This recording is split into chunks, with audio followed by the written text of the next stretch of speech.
नमस्कार दोस्तों, स्वागत है आपका आपके चैनल ट्रेड एनालिस्ट पर।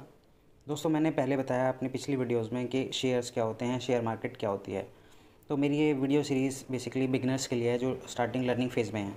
अब देखिए, शेयर्स तो आपको पता चल गए, बट शेयर किस कंपनी के लिए जाएँ, किस कंपनी के शेयर बाय करने हैं, वो आप कैसे डिसाइड करेंगे। देखिए, बहुत सारी चीज़ें होती हैं शेयर्स के बारे में, किसी कंपनी के शेयर्स के बारे में, कि उस कंपनी का शेयर प्राइस कितना है, उसकी मार्केट कैपिटल कितनी है, उसका पी रेशो कितना है, उसका कोई डिविडेंड यील्ड कितना है, कंपनी में कोई डेब्ट तो नहीं है तो कितना है। ये सारी चीज़ें फंडामेंटल एनालिसिस के अंडर आती हैं। तो अभी इसी के सीरीज़ के लिए हम बात करते हैं पी रेशो की। अब पी रेशो क्या होता है? देखिए, पी रेशो होता है प्राइस अपॉन अर्निंग रेशो। किसी कंपनी के शेयर का कितना प्राइस है, उसको अगर आप डिवाइड करोगे उसके अर्निंग रेशो से, अर्निंग से, कि उसका पर ईयर कितना अर्निंग है, तो आपका पी रेशो निकल के आता है। अब फॉर एग्ज़ाम्पल बात कर लीजिए, कोई कंपनी है ए। अब इस ए कंपनी के लिए उसका जो शेयर प्राइस है वो है 100। अब उस 100 में कंपनी सालाना 10 रुपये का प्रॉफिट कमाती है, तो उसका पी रेशो हो गया 100/10, तो ये हुआ 10। इस कंपनी का पी रेशो हुआ 10। अब कोई दूसरी कंपनी है जिसका शेयर प्राइस चल रहा है 200 रुपीज़, वो कंपनी पर ईयर 10 रुपये कमाती है, उसका पी रेशो हो गया 20।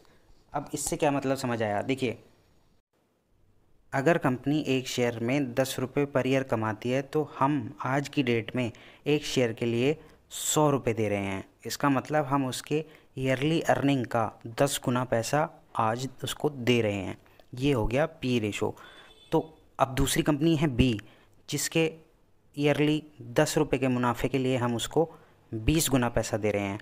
तो आप खुद डिसाइड कीजिए कि 10 रुपये के प्रॉफिट, दोनों कंपनियां 10 रुपये का प्रॉफिट कमा रही हैं ईयरली, तो क्या उसका 10 गुना पैसा देना ठीक है, क्या उसका 20 गुना पैसा देना ठीक है। अब देखने में जो हमें लग रहा है वो लग रहा है कि पी रेशो कंपनी ए का कम है, तो पी रेशो कम होने का मतलब ये कंपनी एवेल्युएट करें तो ये कंपनी हमें सस्ते में मिल रही है, कंपनी ए। तो इस वजह से कई बार हम क्या करते हैं, ए कंपनी को परचेज़ कर लेते हैं। लेकिन ये क्वेश्चन अब आपको देखना है कि कितना पैसा देना चाहिए या नहीं देना चाहिए। ये डिपेंड करता है उसकी फ्यूचर अर्निंग्स पर, पास्ट अर्निंग्स पर नहीं डिपेंड करता। ए का शेयर प्राइस 100 है और उसका ईयरली प्रॉफिट 5 रुपये है, तो उसका पी हो गया 20 रुपये। अब आपको लग रहा है कि आपने ये महंगा बाय कर लिया है कंपनी, अगर आप इसको बाय कर लेते हैं तो आप सोचेंगे ये महंगा बाय कर लिया है। लेकिन अगर नेक्स्ट ईयर कंपनी की अर्निंग डबल हो जाती है, ठीक है, तो पी रेशो हो जाएगा। अगर कंपनी की अर्निंग जो है डबल हो जाती है नेक्स्ट ईयर, तो उसका प्रॉफिट भी डबल हो गया, मतलब 10 रुपये हो गया, तो उसका पी हो गया 10, जो कि पहले था 20। थर्ड ईयर प्रॉफिट और बढ़ जाता है तो उसका पी हो जाएगा 5 रुपये। तो इस तरह आपको लगेगा कि कंपनी प्रॉफिट में है, तो आप मुनाफे में रहेंगे इस केस में।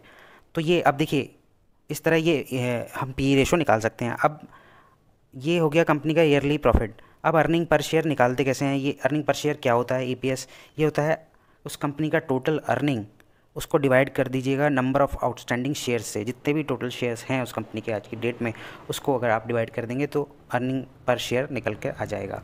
अब आपको डिसाइड करना है कि आप किस तरह की कंपनी को बाय करना चाहेंगे। अब ज़्यादा बेटर वे होता है वो कंपनी का चूज़ करने का, वो होता है कि कंपनी के पीई को उसकी इंडस्ट्री के पीई से कंपेयर कीजिए। जैसे कि एचसीएल टेक्नोलॉजीज़ का पीई अभी जो मैंने देखा वो था 18.85, और इंडस्ट्री का पीई चल रहा है वो है 22.25। तो अब आप खुद देखिए कि क्या कंपनी का पीई सस्ता है। जी हाँ, बिल्कुल कंपनी का पीई इंडस्ट्री पीई से सस्ता है, तो आप इसको बाय करने के लिए कंसिडर कर सकते हैं। तो दोस्तों, ये थी पी रेशो की छोटी सी जानकारी। अगर वीडियो पसंद आई हो तो लाइक कीजिए, शेयर कीजिए और सब्सक्राइब कीजिएगा। Thank you so much.